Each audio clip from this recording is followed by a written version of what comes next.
my calculations are correct, when this baby hits 88 miles per hour, you're gonna see some serious shit. They're here. Do you really think you have a chance against us, Mr. Cowboy? Yippee-ki-yay, motherfucker. It's showtime. Right, welcome everybody to another episode of VHS Strikes Back. I am one of your hosts, Chris, and my co-host and very good friend is Dave. Hey there, Chris, and hello to our listeners out there. Welcome to the VHS Strikes Back, the show where we dust off the old video player and go on a nostalgic journey to look at the good and the bad movies of yesteryear. Now, Chris, what we're going to review this week?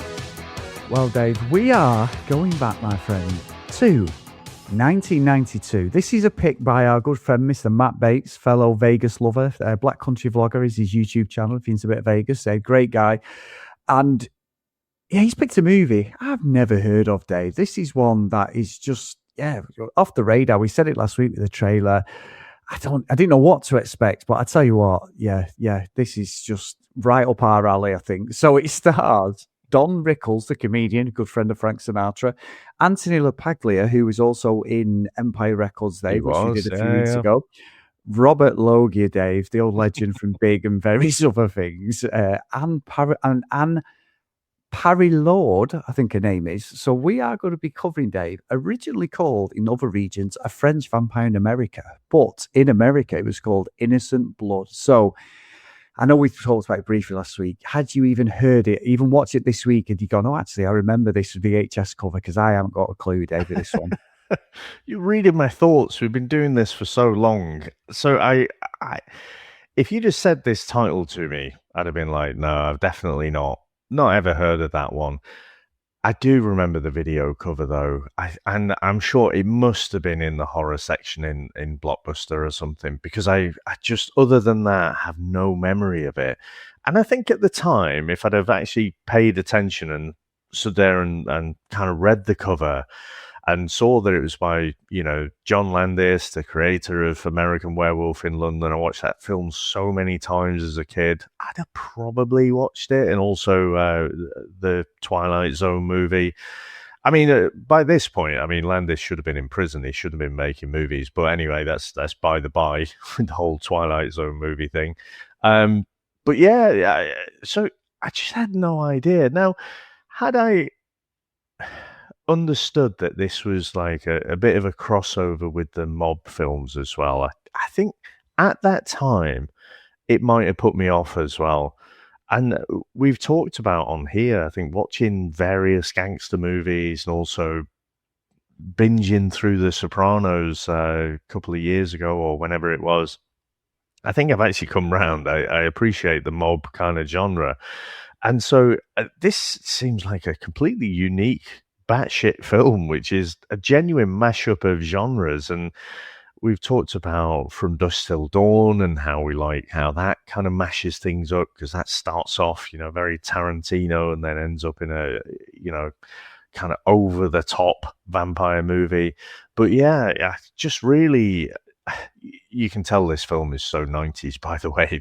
One of the things is it does ground you there. But yeah, it's funny to not really have any background with the film, but it does give me such nostalgia from that time. How about yourself, Chris?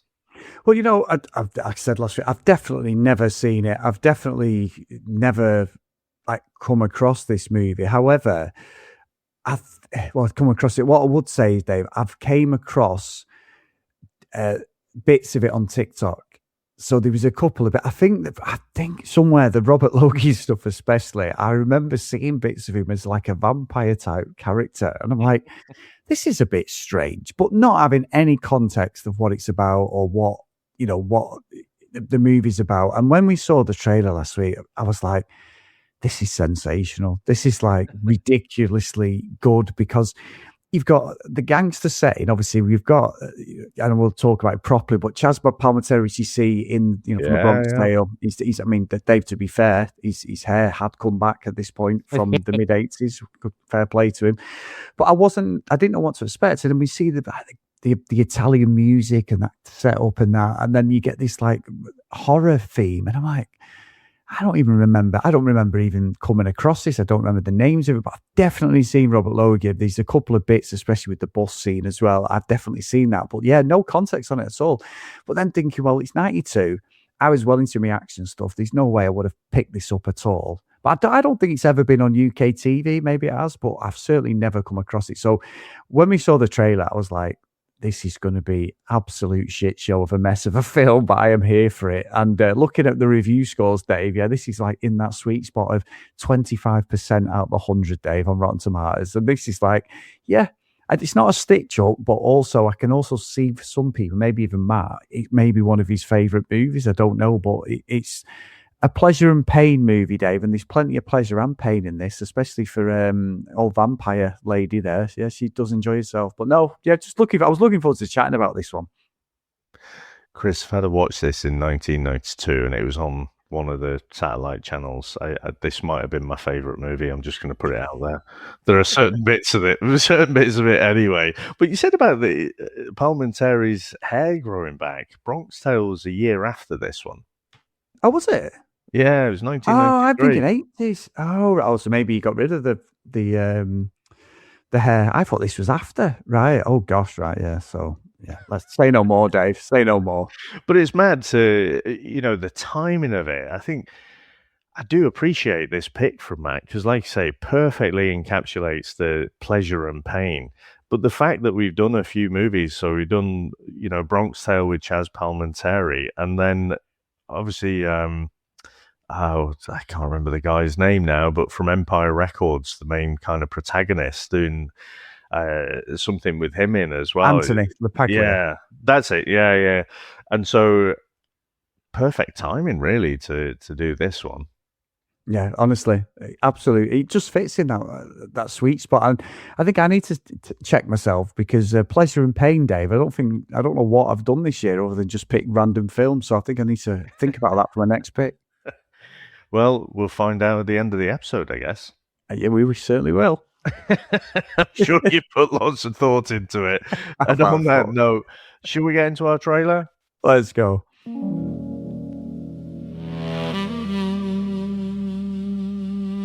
In the dark streets of Pittsburgh, where the lights are dangerous and the mob somehow gets even worse. Comes Innocent Blood, the film that asks, what if a vampire only ate several people? I'm not practiced this, Dave. I'm sorry. I've pulled out Joe Pesci again. It's all right, Snakes. We're familiar with this one now. Marie is beautiful, mysterious, deadly. Basically a goth Robin Hood with fangs. By night, she hunts criminals, draining them of blood before disappearing into the shadows. Which honestly, more efficient than the legal system. But one mistake changes everything. It turns out, if you don't fully kill a mob boss, you get a vampire mob boss. Now the city faces a new nightmare. As if ordinary gangsters weren't already exhausting enough. Cops hunt the truth. Gangsters crave power. Vampires stalk the night. And everybody in this film looks like they desperately need a shower and a cigarette. Passion burns in the darkness. Because apparently murder is very seductive in the 90s. Innocent Blood. A horror movie where organized crime somehow becomes even less organized. In the shadowy streets of modern-day Pittsburgh, the seductive vampire Marie stalks the night with a code of her own. She feeds only on the city's predators, draining blood from gangsters and killers who prey on others. After luring mobster Tony Silver into her deadly embrace, she blasts him in the head with a shotgun, destroying the evidence of her bite and making certain he can never rise again. But the brutal killing draws unwanted attention. Undercover detective Joseph Gennaro arrives at the gruesome crime scene, only to have his deep cover operation against the notorious mob boss, Sal the Shark, abruptly shut down. When television cameras capture Joseph at the scene, District Attorney Barbara Sinclair pulls him from the case and places him in protective custody, fearing his identity may already have been compromised. Now, Chris, what do you reckon to the opening of this movie? Well, I think it starts really promising. You get the whole mafia music, don't you? We get introduced to Sal Macelli, and his boys and everything. And we see, obviously, the cop there, Joe. And it starts like Gangster 101, doesn't it? So you're thinking, all right, fair enough. And we've got this whole scene where this guy comes down to like the cellar, and for some reason, this fucking restaurant they're in is about 150 foot underground, 200 foot underground. Dave, we go through all sorts of restaurants. We end up right at the bottom. It's definitely not. What's his name? Oh my God, Goodfellas. What a terrible! I deserve to be kicked off the podcast for not knowing that name, but it's that bit where they come down and they're talking to this guy, and you can see he's a gangster. And then you've got Joey there, and he's like jumps in at the last second when they're about to kill this guy, and he's like, "Well, you kill him!" And he pulls the gun to do it, and then Sal takes off and shooots him. So it starts off proper gangster. So I'm thinking, all right, fair enough, we'll go with that. Then we see Tony Silva, who's Chaz Palminteri, like you say, Bronx Tale Dave, get me dates mixed up. He's sort of right-hand man, he's his mate sort of thing. We don't know at this point who Joe is, Gennaro. He then smashes up this undercover surveillance cop van and just like kicks the shit out of it. And everyone's clapping and all this. And then it pans to Silva because this girl's there talking to him. And he's like gone from been a bit abrupt to her. It's like, oh yeah, do you want to lift home? And she's like, oh yeah. And she's really pretty girl. I mean, the haircut's a bit weird, Dave. I've got to say, it looks like a wig. But she, and I'm not talking about Chaz Palminteri at this point. I'm talking about our good friend Marie. And they end up on like this cliffside, and they're having a bit. And then it turns into a vampire movie. She kills him and shoots him and everything. So I'm like, all right, fair enough. That bit you described in your, the plot synopsis there is the most ridiculous thing. Angela Bassett's there, at this point, she was cutting her teeth in movies, but, she did Tina Turner, things like that. She was a massive actress. She's there as like the boss, isn't she? The US attorney. And what's so... It's almost become, so it starts off first 15 minutes, and the reason I've done this and walked through it is the first 10 minutes, 15 minutes, it starts off like a bit of a gangster movie, doesn't it? So you're thinking, fair enough, it looks like we've got a really good cast of actors, actresses. It's going to be pretty gruesome, but it's going to be pretty hard hitting. And then it just falls apart because Joey's an undercover cop who comes to the scene because Tony's his mate. There's cameras everywhere. There's cops everywhere. The guy who he's just smashed up the van in, he has a pop at him. And then it just goes full on piss take comedy because Angela Bassett's having a go. We're taking you out, Joey. We're taking you out. You've been undercover for too long and all this. And he's like, no. Then she's like, smile for the camera. This is our secret weapon. And I'm like, there is no fucking way. After 3 years undercover, they would then expose this guy in the fucking paper to get Sal Wood there to infiltrate. And that bit is utterly ridiculous. And at that point, Dave, I'm like, this movie's a fucking mess. This is like, it was just like a piss take after this, I felt like there was no like purpose to any of the characters, and Marie's just wantonly killing people. She's got a moral compass, Dave. You've got to give her that. She's only killing the gangsters, but that bit is just, it's like Naked Gun levels of just piss taking it. It is like Frank Drebin thing, isn't it? Like this guy's undercover, and then they're like, here he is here, but nobody else. That bit is so stupid, but they're playing it serious as well. So honestly, that took me out. After about 10 minutes or so, I was like, this is a fucking absolute mess of a movie, but couldn't take my eyes off it as well. And the music is proper Naked Gun, piss take music all the way through. It plays the same music over and over, but it's like really catchy sort of comic. It's almost like a comic book movie, this, but like as if it's meta aware of itself as a comedy as well, but it's not a comedy. Honestly, I've not watched such a bizarre mashup of genres in one, and I don't think they were going for a comedy, but I actually enjoyed it more as a bit of a satire-like movie, if I'm being honest. So I actually think he was leaning into the comedy. And it's funny you say about the comic book movie. It definitely reminds me of that. Almost, like a comic book movie from the 80s or 90s or something. Maybe Tim Burton's Batman or something, where, everything happens within a small, block or something. And it was the bit where Angela Bassett just sort of turns to the journalists and the photographers, and there was something just insanely comic book about it.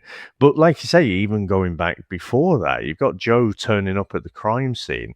You imagine being undercover in the mob, and you will be shitting yourself 24/7. And I think, the story is meant to portray that, he's struggling, is he a cop anymore? He doesn't want the kid in the basement, the Goodfellas basement, killed, but he is sort of crossing over, and he's kind of friends with Tony, and so I find it a little bit off. I mean, American Werewolf in London, for all the gruesome things that people remember about it, it did have lots of black comedy in that as well. And I think Landis is going for the same kind of thing here. And I don't know, there's something that it obviously wasn't successful. So it bombed at the box office, didn't it? It was like about $5 million from a $20 million budget. So it was pretty terrible. But I actually kind of like this. I think this is a little bit of a gem that should have more love that it actually gets. It is ridiculous, but I think the comedy bits are intentional. I don't think it's unintentional Samurai Cop style comedy. I think he's sort of going for this. Yeah, I think you're right, but I think because it starts very serious, it just took me out. I was like, what? Why would you expose your fucking star witness in this gang who's going to get this Sal? And I think from there, it just gets ridiculous. I mean, I've just read a bit of trivia, Dave, but basically, Marie spends 30% of the movie naked, fully naked. I mean, just before this scene with Silver, Tony Silver, she's completely naked, walking around the apartment, isn't she? Like, it's bizarre. Terrible. Yeah, I know, it's degrading. but Anne Parlour, she's not a great actress either, is she? So it's sort of like, when she then sort of comes back and, they're like going mad about Joey, let's kill him. And you've got this like solicitor, Don Rickles man, who's saying to him, you can't kill him. It's too obvious. He's a witness protection and he's a bit of a conscience for Sal.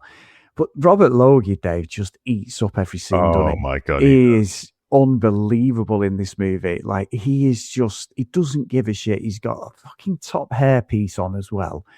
And then she makes a play for Sal, doesn't she? And then he goes and takes her to this like place and all this like his place, and he's under protection and that the escape. I mean, the escape, like all the cops, it looks like it's about the A-Team, doesn't it? When all the cops like start nearly hit each other and that. It just reminded me of episode of the A-Team when like Colonel Decker used to be half Hannibal and that, and he'd be like, let's lose him, BA. And you'd see a couple of like close-ups of the wheels spinning and that. And the next minute, you have about 6 cars all smoking the bandit, about 6 cars just piling into each other. And they're in a limo, so it's not like it's this inconspicuous vehicle, but it's the whole garlic thing they play into, don't they? Yeah. Like the whole thing where she's there, and obviously Sal's trying to sort of get at her and assault her. And when she sort of bites him and then he shoots her and he's not fully dead, and it's like, yeah, he's not gone cold, his body's still warm. And obviously I know we saw the trailer, but some of the effects are just a joke, aren't they? Because honestly, Robert Logie is sensational in this. He's so good in this. He's just an absolute, he's like, I must admit, he feels like the only person who gets what the movie's about, if that makes sense, because he's just hammering it up. That's where you know it is a comic book piss take type of movie. And every time he's on camera, like when he comes back to life and that, it's just fucking stupid, isn't it? It's absolutely stupid, this movie. But like, I don't know that. What's weird about Marie is like, she has this moral like thing of like, I'm not going after Joe. Are you not my type? I'm not going to kill you. But like, it doesn't really work like that for vampires. There's not really a backstory why she has like that she knows who's good and who's bad. Does that make sense? It just doesn't. I don't know. That's what takes me out again with that. It's like Marie's got this real like, yeah, I know who's good and I know who's bad. I'm just going after the gangsters now. She has a penchant for Italian mafia people by the looks of it. But yeah, what a stupid movie this is. But great. Yeah. No, I'm enjoying it. I'll be honest with you, Dave. I did enjoy the movie. It is just, I think it's fascinating. It's a fascinating movie. Yeah, I mean, I think the Robert Loggia, again, I agree, he's the star of the show. And he is absolutely chewing up the scenery, isn't he? He's absolutely going for it and having the time of his life by the looks of it. And that's one of the reasons I think this film should get a bit more love than I think it does. And I imagine there's a good cult following for this, but I don't think it's well known. Certainly, we'd never heard of it. And we hear about some mad offbeat movies. But one of the other things I noticed was just how much of a Sopranos influence is in this. Or I say Sopranos influence, rather it's the other way around, isn't it? So a lot of the actors who were from this movie ended up in the Sopranos, but none more sort of recognizable for me as Tony Sirico, who played Paulie Walnuts. Oh, he's legend in that. Yeah, so he's a great character in that, but he's playing Jacko in this one. So, but you have others. I mean, Loggia himself, he was in The Sopranos, wasn't he? And I think some of the other names who I'm not as familiar with, but yeah, Paulie Walnuts, I thought he was a cracking character in Sopranos, and it's a minor bit part here, doesn't he? Yeah, and he's thingy, Lenny, he's played by David Provel Richie Aprile. He's the one who's a bit of a menace and goes out with Janice in Sopranos. He's in it as well. He's like challenges Tony running in the series. Yeah. Another one, he's quite probably. But you're right, there's loads of crossovers with the Sopranos. Obviously, that came later, 8-9 years later, whenever it was. One of the greatest shows ever, by the way. I only watched it in lockdown, Dave. I think you were the same. Absolutely. Yeah, a little bit after lockdown, but it's you can't stop, can you? As soon as you get into it.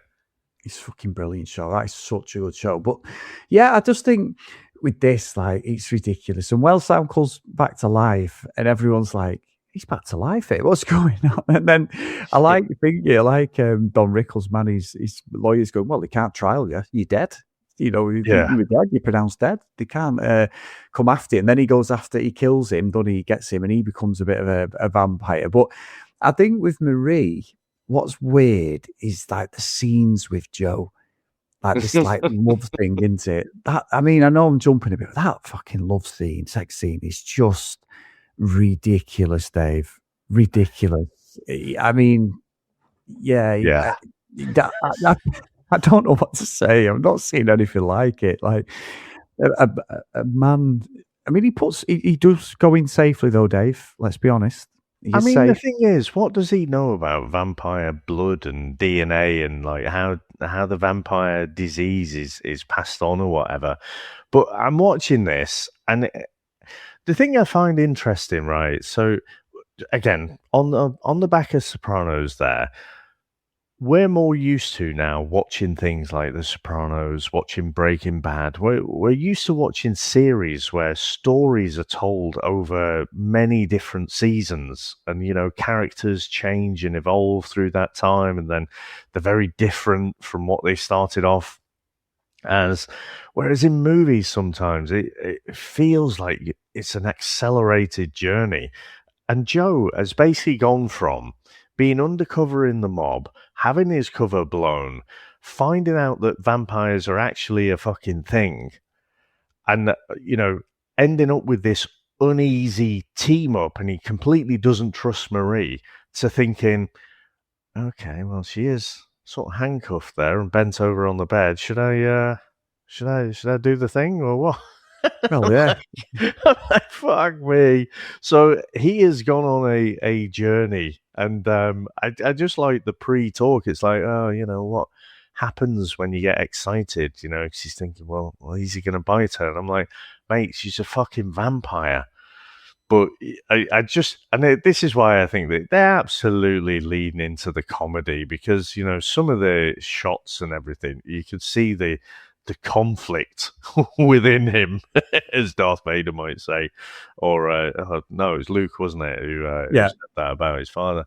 But yeah, I mean that scene is something else. I don't think I've seen anything like it either, and that's why I think this is such a masterful pick by Matt. Just the whole pleasure and pain thing just encapsulated in this movie, and the pleasure and pain bit none more so than that. And one of the things I quite like about the movie as well is that it plays around with the vampire lore. I mean, it doesn't mention the word vampire at all, but you've got this whole eye glowing effects, you know, so depending on what the emotions are, their eyes are different colors. So when Marie's going into a feeding frenzy, they're all glowing red.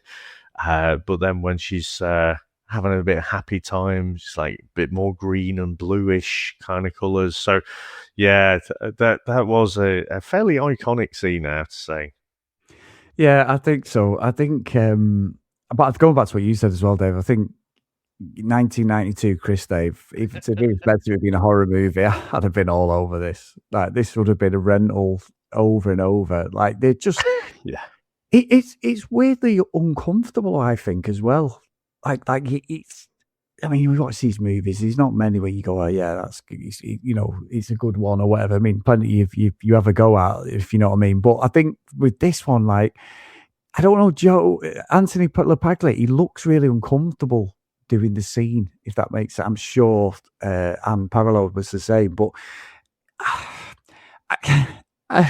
it's the whole point she puts the handcuffs on. He's fucking a vampire. Of course he's uncomfortable.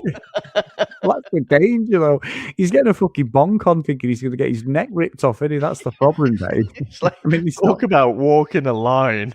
That's not me. I mean, these fetishes out there, we've all got them, but fuck me, I don't think there's many of them. You know, I only get fucking... I don't need Viagra if I know I'm going to get my neck fucking ripped out. Become a vampire. It's just fucking weird, isn't it? Or maybe just... Oh, worth it. Yeah.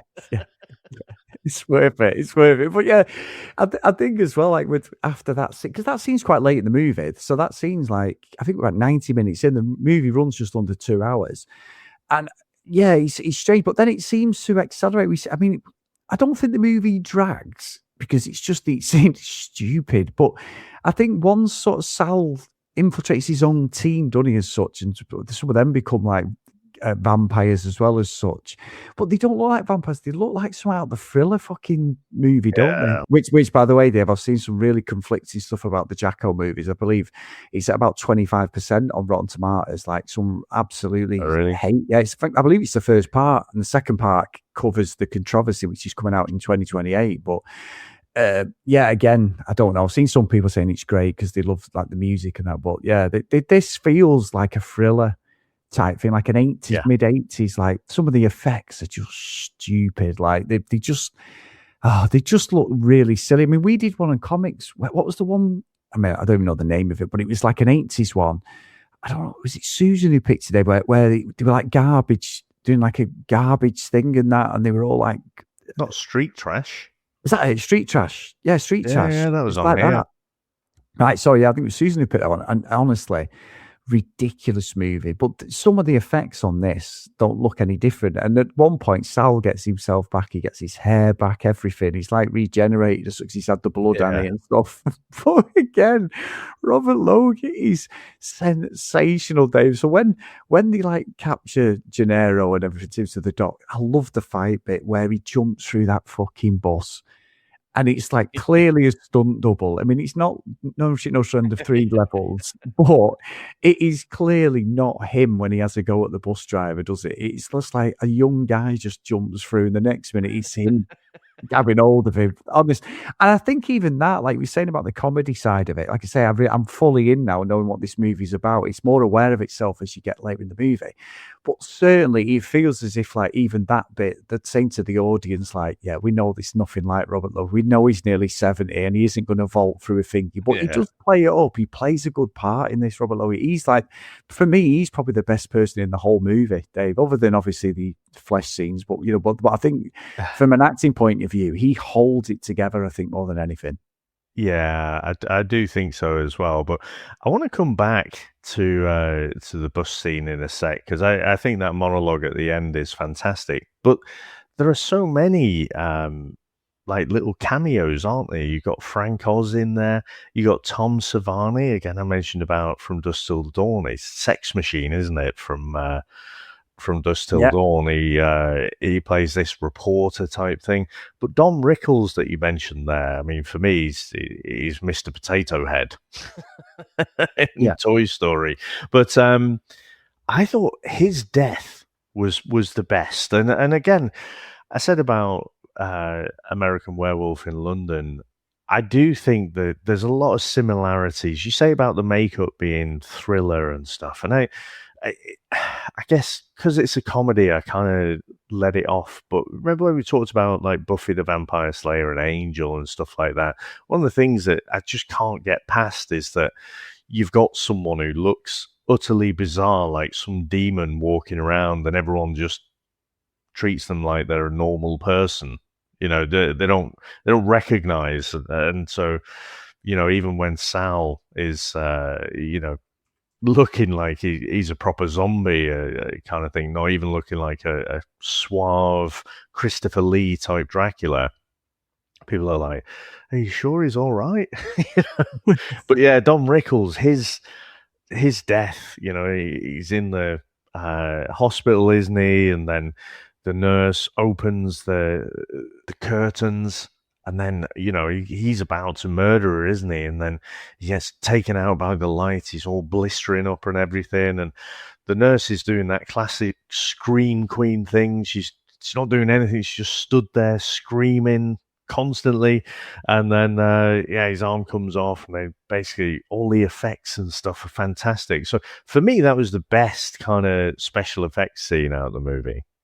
Yeah, I think it was. I think you're right, actually. I think it's a good spot there. And also, Dave, there was also somehow there was a connection with Purple Rain as well. Oh, really? Yes, because when they go into the strip club, they're singing, the dances get off. Yes. When we did Purple Rain. I did notice that at the time, but I didn't write it down. Yeah, you're right. I thought that was an interesting kind of just pure coincidence, wasn't it? Yeah, there's a bit of a link. We always used to trip over these things, don't they, where someone's in the movie or whatever. But sometimes I've had 2 or 3 weeks where the same actor or actress has been in the movies. But yeah, I heard that straight away, because that's one of my favourite Prince ones, that and Cream, which is sensational. But yeah, I think like the whole thing at the end with Sal when they're fighting, and he's set on fire. I mean, the effects, like you say, the effects aren't bad. Yeah. But it's just that whole thing when he's talking to him, and they're just looking at him like, yeah, you're dead, mate. You're dead. And I think it works, if that makes sense. I think the whole thing comes together, but obviously Marie, she tries to kill herself, doesn't she? And I mean, we do get a happy ending, Dave, as such, don't we? We do get a happy ending. Yeah. Well, yeah, not wrong with that. But we do get like the happy ending. But I think stylistically, it's of its time. There certainly shouldn't have been. I don't know if there was, but I don't think there was ever any sequels. But also, I'm with you. I think this has got probably a massive cult following. I think if you're around this time and our age, you're impressionable teenage, whatever, it's probably one that sticks with you. I think watching it now, it's an absolute mess, but it's also just a fun. It's just a fun movie, isn't it? It's just stupid. It's stupid. I mean, who would put gangsters and vampires together in a movie, Dave? Honestly, it's not something you come across. But honestly, to be fair, I think Matt's picked a bit of it, like you said, a bit of a hidden gem there, because I've never heard of it, but I've thoroughly enjoyed watching it. Yeah, I mean, when Sal comes out of the bus, and you said before about the bus driver, I mean, I thought he was going to kill him, but he doesn't actually kill him. He just chucks him out of the bus, doesn't he? But when he sets on fire, and I'm assuming there was no one in the bus, because Joe, this heart of gold undercover cop, just blows up the place to kill Sal. And his whole monologue coming out there, I thought the special effects for 1992 were pretty amazing, to be honest. I have no idea how they did that, because I know they're obviously experimenting with CGI and stuff, but we've seen some shockers, haven't we? I don't think it was CGI. I don't know exactly how they've got that effect to be as good as it is. But yeah, he's saying, "I am the light, I am Macelli." And I just thought it was a fantastic monologue. And I did think, you guys are being very chill here, because he seems to be all right and he could launch for you at any time. But obviously they've read the script ahead and know that, they can just kill him fairly easily. So, yeah, I thought it was a fantastic ending there. No, it was. It was a good movie. Good movie. So, Dave, shall we get into our scores? Let's go.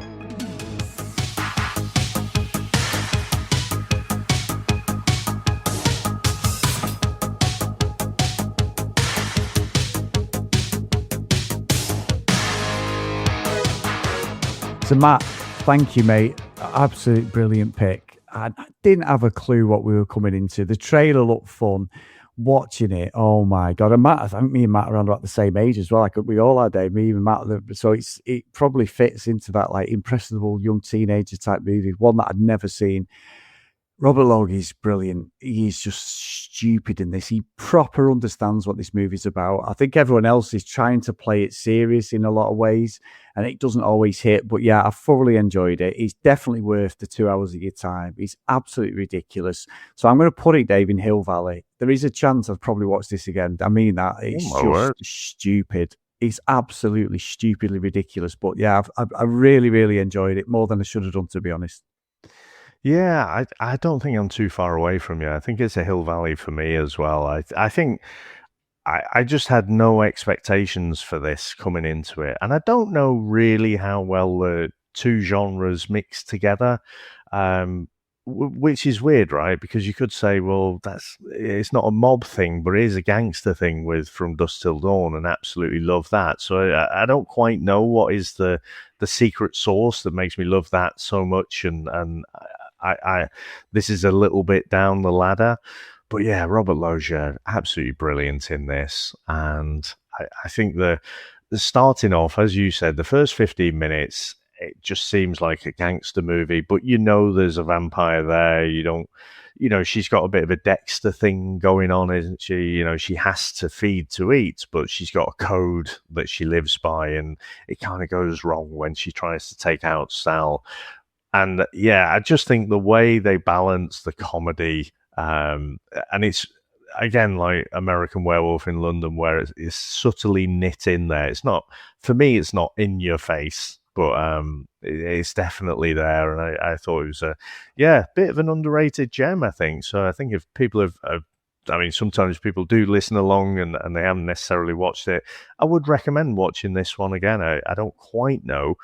I don't know, maybe because Landis was going through his kind of post-Twilight Zone thing, possibly. Maybe people were put off by that. But, I definitely think this one is worth watching. No, it is. It's a really good movie. And Dave, it's my pick. It's my pick next week. So obviously being completely prepared as I am, Dave, I've had this ready for weeks, as you can tell. Agonised for minutes. Yeah, minutes, something like that. So I know it's pleasure and pain, but there's a movie that it's been in the news a lot, actually, because they're about to do a remake of it, and it's a movie that I bought on VHS. I remember it's an ex-rental copy. I remember I've only seen it a couple of times, but remember at the time thinking this was absolutely sensational. So, Dave, we're going back to 1995. This one stars Val Kilmer, John Voight, Ted Levine, Wes Studi, I'm saying all this on purpose, Ashley Judd, Diane Verona, Tom Sizemore, Dave, but more importantly, it was one of the first times these two guys were actually acting together, even though they did act in one of the greatest movie franchises ever, Mr. Robert De Niro, but also, Dave, Mr. Al Pacino. So we are going to be reviewing, Dave, Heat. So let's get into the trailer. Yeah, the new one's supposed to have Christian Bale in it. I mean, DiCaprio, Adam Driver. Right. I can feel it. I love this one. Wow.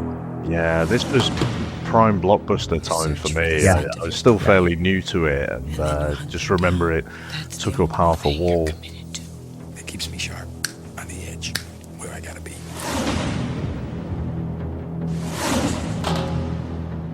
You want to be making moves on the street?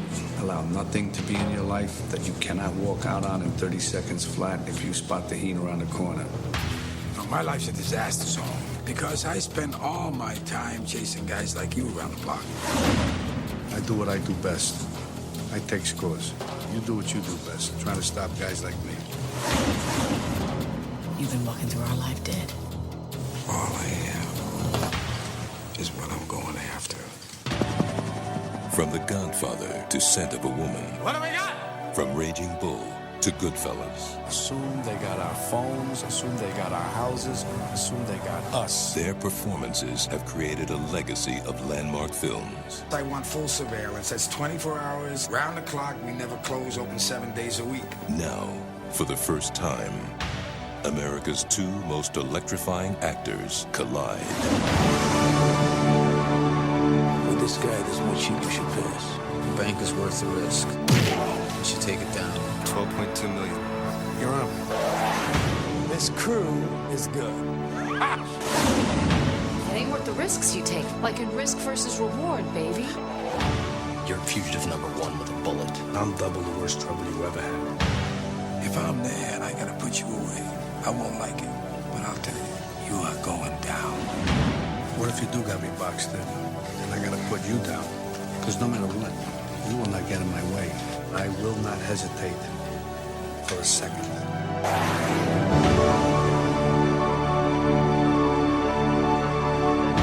Al Pacino, Robert De Niro, Val Kilmer in a Michael Mann film. Heat. I think this is going to age so well. Sorry, Dave.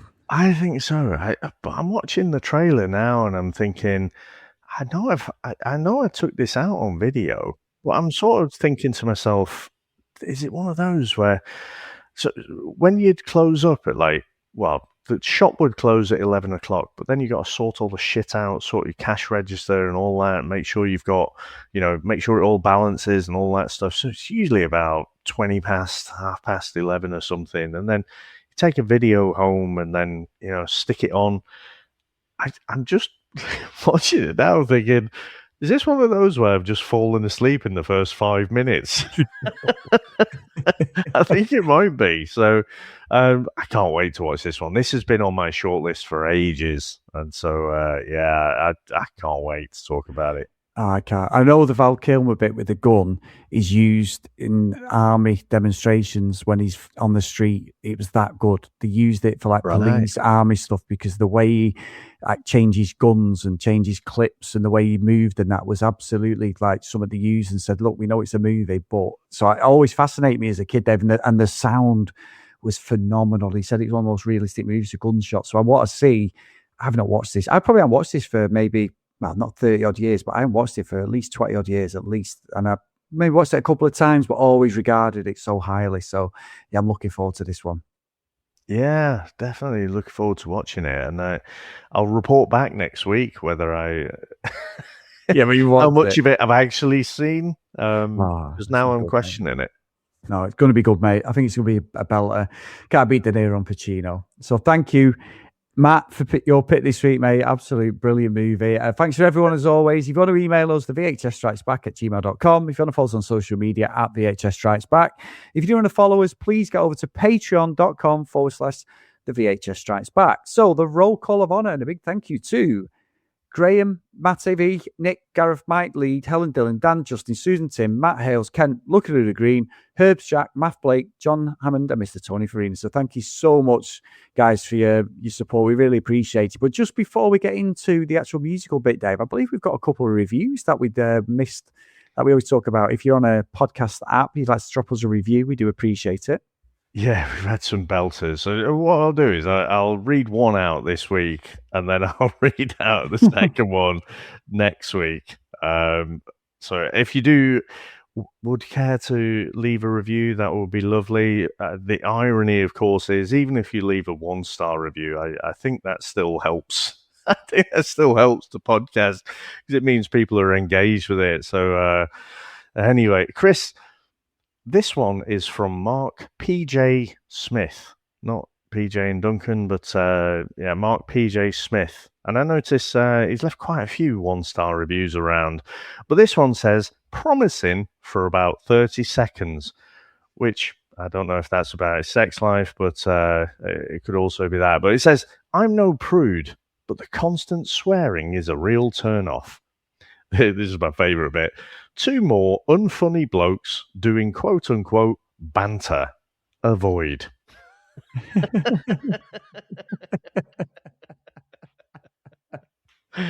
But another happy customer. Can't argue with that. We can't argue with that, can we? So thanks for that. At least you've listened once anyway. We do appreciate it, good or bad. That's why we are not bothered what people say. We know we enjoy doing it. We've got a lovely community of people, good friends off the back of this podcast. We do it for 6-7 years now, haven't we, Dave? So it's like, yeah, it doesn't matter, good or bad. I love reading the bad ones out, to be honest. I know it's bad, but I just do. I love reading the bad ones out. So thanks for that. A brilliant review, whether it's put negative or not. I just love the fact that someone's really got amped up about us. But there you go.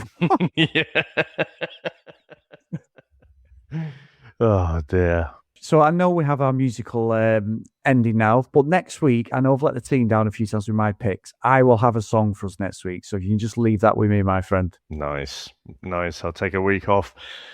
So for this week, Chris, we both cooed a little bit over Robert Logia's performance in this, and for me, there was only one place to start, and so that was Sal and his performance, and I just love the hamminess of everything. So I've gone for a bit of a more fun angle with this one, and here we go. I saw her drifting through the neon of the street, picking out the kind of men you'd never want to meet. She had rules, oh yes. She only fed on scum. But one wrong bite, and now the nightmare's begun.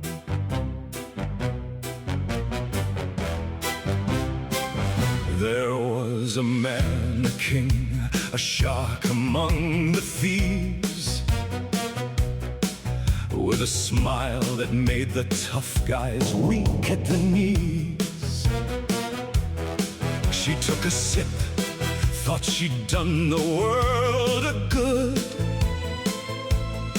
but she didn't count on him surviving like he should. Now he's rising, something stronger than before. Not just muscle, something darker to the core. My Macelli, why, what have you done? You made the mob immortal overnight. It's good fun, isn't it? Yeah, it's a good one.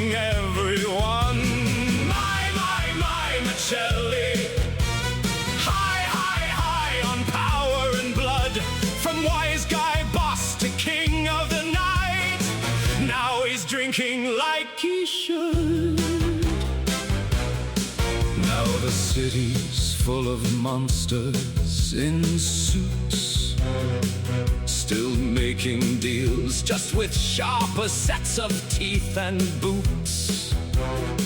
The cops are lost, they don't know what to do.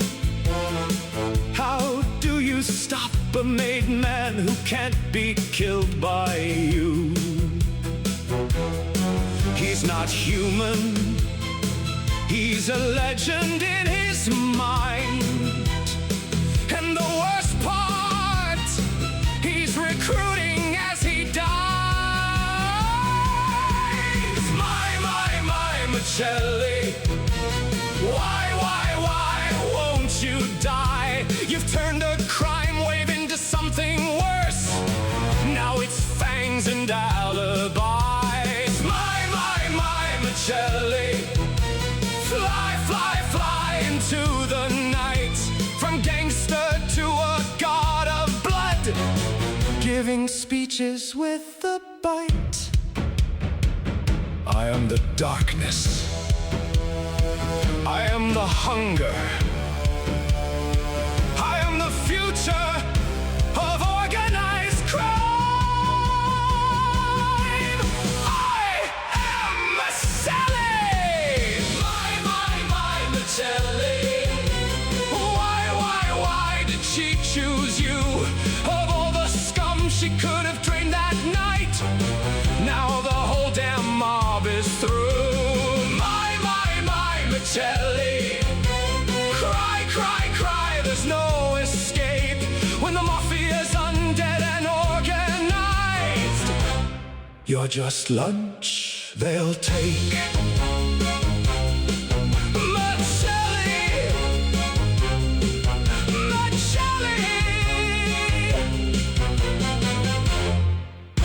Macelli. Very good, mate. Very good. If you couldn't tell, I fucking love that end monologue. I am Macelli. So yeah, absolutely amazing. So thank you very much. Enjoyed it as always. Thanks, Matt, for the pick.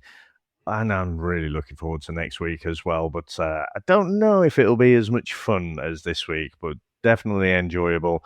But thanks to all our listeners out there. Thanks to all our supporters. Thanks to Mark PJ Smith as well. We'll speak to you next time. Bye.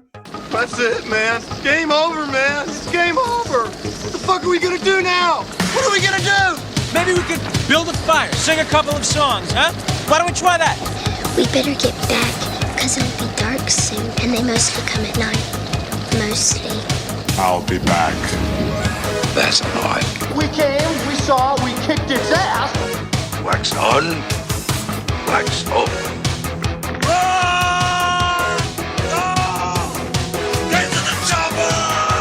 One ring to go. All right. Ding, ding. Bust you up. Go for it. Well, here we go. Ain't so bad.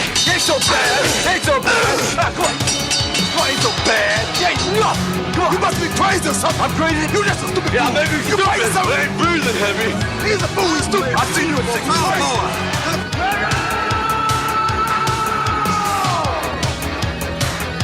I must break you.